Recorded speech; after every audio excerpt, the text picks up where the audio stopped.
I'm here to talk about why the Zillennial generation, 1, matters, and 2, is the best. Welcome to Say More for the Existential Zillennial. I'm making it my personal mission to bring Zillennialism into the zeitgeist, into the world, and to give us the voice that we deserve. Thou shalt not be erased. Does that mean they or we? Whatever, it doesn't matter. So there's so much talk about the millennials and how they're phasing out. We got millennial gray, we got millennial cringe, we got millennial pause. And of course, we have the domineering Gen Z, intimidating, bringing back goth, not giving a f*** about anything. Now, I went on a little Wikipedia deep dive. Some postulate that the Zillennial generation was born sometime between 1995 and 2000. Those people now are like 25, right, to 30-ish. How are Zillennials different than Gen Z? I was a high school teacher. I taught Gen Z, and it was a stark generational divide. One thing that I think makes Zillennials different is that we are smarter. Hate to break it to you, but Gen Z can't read. Gen Z's low-key a little illiterate. Gen Z can't really do math. And that's not necessarily Gen Z's fault. They lost their prime childhood schooling years to the pandemic. I also believe that the Zillennials were the ones who were at the peak of public education. Since they were in high school well before the pandemic, the standards were freaking high, okay?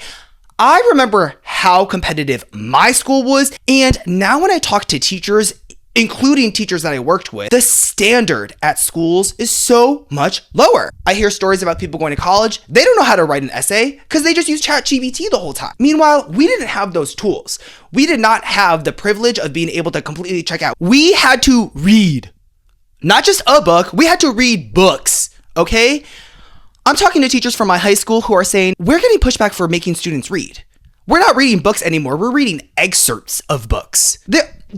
Gen Z is utilizing TikTok summaries of books to write the damn report. And then they're also out here complaining when they get a big ol' F on that.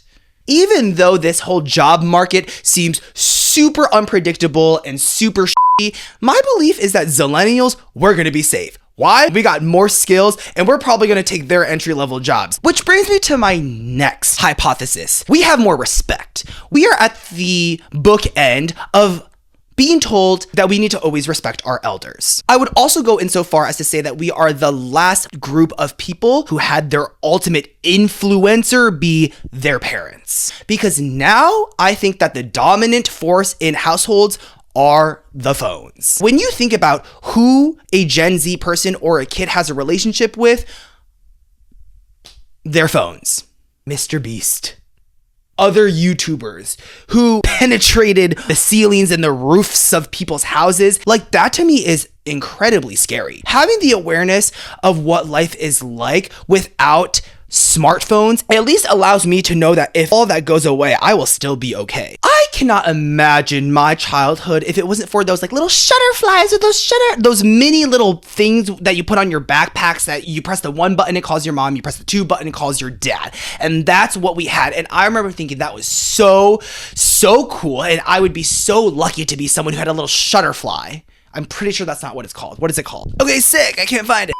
I also think that we still have the remnants of being highly ambitious. When I look at Gen Z and when I talk to Gen Z people, they don't care about living their dream life or their dream job. They want to get a job. They grew up during the Trump eras. They grew up thinking that the ethos of the American dream is actually a falsehood. Whereas we Zillennials, we still believed and still were told that having faith in the system and having loyalty to patriotism was still, important. We were the ones doing the Pledge of Allegiance into college still. I can't imagine what it would be like to be growing up during the Trump years and to not have this aura of hope that kind of came in the Obama years. Like, you kind of believed as a kid or as a teenager that, wow, the world is going in the right direction and I can do whatever I want. It doesn't matter who I am. This is our time to reclaim the American dream and reaffirm that fundamental truth that out of many we are one. That while we breathe, we hope. And where we are met with cynicism and doubt and those who tell us that we can't, yes, we can. Thank you. God bless you. And may God bless the United States of America. That has since totally boomeranged, which I also think contributes to Gen Z's disdain for woke culture. I think Zillenials are the wokest people who actually own their wokeness and don't see it as something being ashamed of. Whereas Gen Z, being woke is not part of their MO because they aren't at that level on the Maslow's hierarchy of needs. Who cares about being woke when you are basically growing up during a storm? Now, second, I'm going to talk about our differences with millennials. Whereas we have more of that grind and work culture ingrained in us compared to Gen Z, we have far less belief in that than millennials do. Millennials have far more of a focus and identity in their work. Things that are so millennial coded are she boss, girl boss, CEO, climbing up the corporate ladder, all of that stuff that I genuinely think most Zillenials are like, that is tacky, that is fantasy, that is dumb, and I do not want that. Obviously, we have some of those corporate sellouts. That will always be true. But with the emergence of digital media as a career and social media as a career, I kind of think that we are in that sweet spot of having exposure to that. We were the ones who watched YouTube as kids. That's when it was starting out. But Zillenials are not the ones who literally wrote down, like, as a child, like, top dream job, be an influencer. No, they don't have the delusion that they're going to become an influencer, but they actually have some of the skill set and the know-how and the grit to actually make it happen. Now, before I get into my main epiphany and thoughts, we're going to do a little deep dive in some of the formidable events that make Zillenials culturally. The first major event, obviously 9/11. Me personally, don't really remember it. Where were we on 9/11? Probably playing on some rug somewhere. I'm going to talk about 9/11. Oh. You remember the plane crash? Yeah. I wasn't born during that time. So, millennials, I guess you guys took the fall for that one, so thank you for that. The Great Recession. I personally remember growing up during the Great Recession. I think I was probably like in 4th, 5th grade, and knowing, like feeling the vibes were bad. The conversation and the whole zeitgeist and the whole everything in the world being all about gas prices reaching $3. And so one way that I think that has impacted Zillenials is that it's contributed to Zillenials being more vocal about the discrepancies and the dysfunction of the family unit. In previous generations, people didn't talk about what's happening behind closed doors. Your family is like your ride or die. Like family, number one, let's go, I don't know, save America together. Get home safe, boys, and thank you for protecting our freedom. At least for all of my college friends, like either there's divorce, non-traditional family structures. That I feel like is kind of our bread and butter. Seeing our families struggle generally at an early age really exposed us to some of the harder parts of life and some of the struggles and had to make us kind of mature in a certain way. Now, fast forwarding way more, the last event I'm going to talk about is obviously, lo and behold, COVID.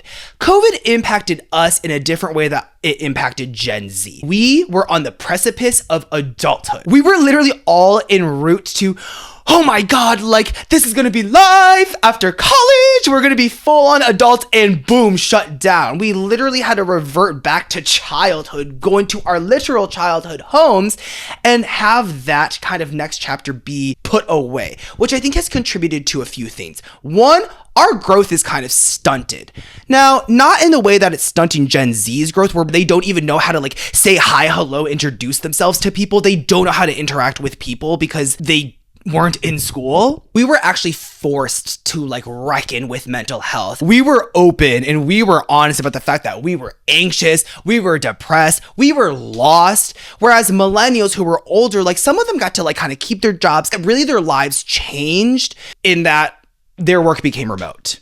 So that's why I think a lot of Zillenials now, like people in their 25 to 30, I'm 27, are like still almost in a realm of chasing. I feel like a lot of Zillenials feel like they are at a crossroads between choosing a conventional life and in some ways folding or giving up, or be living the dream and taking a risk, whether that be living a creative life or pivoting jobs or, experimenting with your identity. We're in this weird in between where all hope is not lost. George Floyd happened when we were impressionable adolescents becoming adults. We were the ones who were out there being at the forefront of this kind of conversation. But unlike millennials, we actually walked the walk. When we talk about things like pro-socialist movements, free healthcare, free education for all, some millennials were and are out here preaching that, and they're rich. We're not rich yet.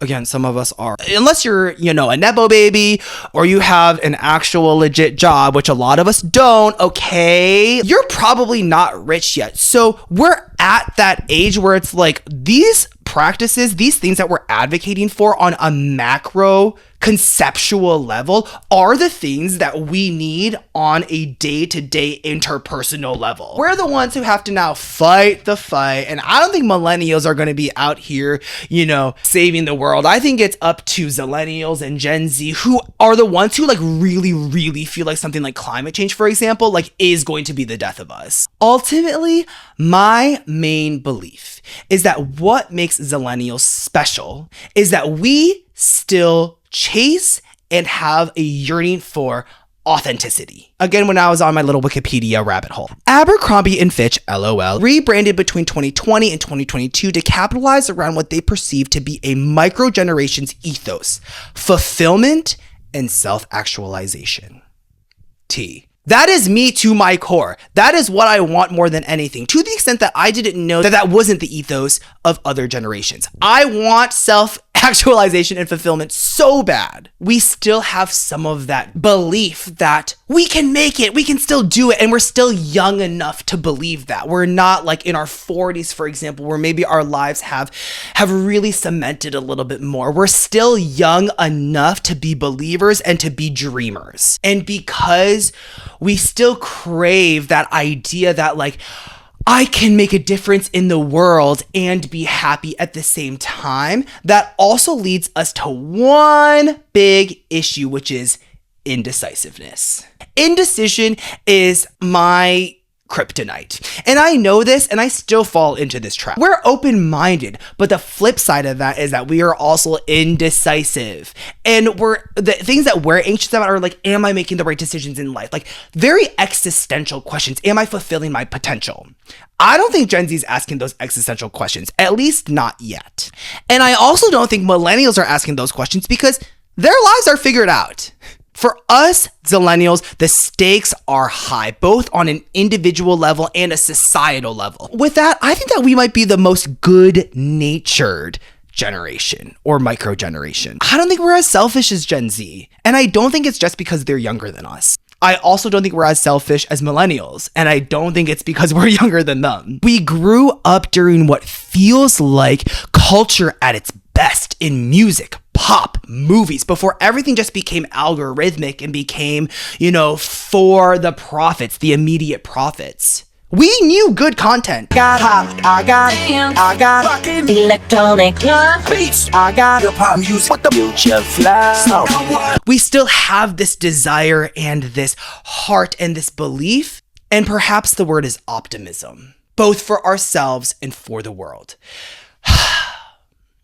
So, if you're a Zillennial, if this pertained to you, if this spoke to you, this show is yours. Because we're getting into everything Zillennial core, Zillennial coded. Follow along, be a part of it, and wait, say more. I'll bring the girls, you bring the beer, and the troops will bring the freedom.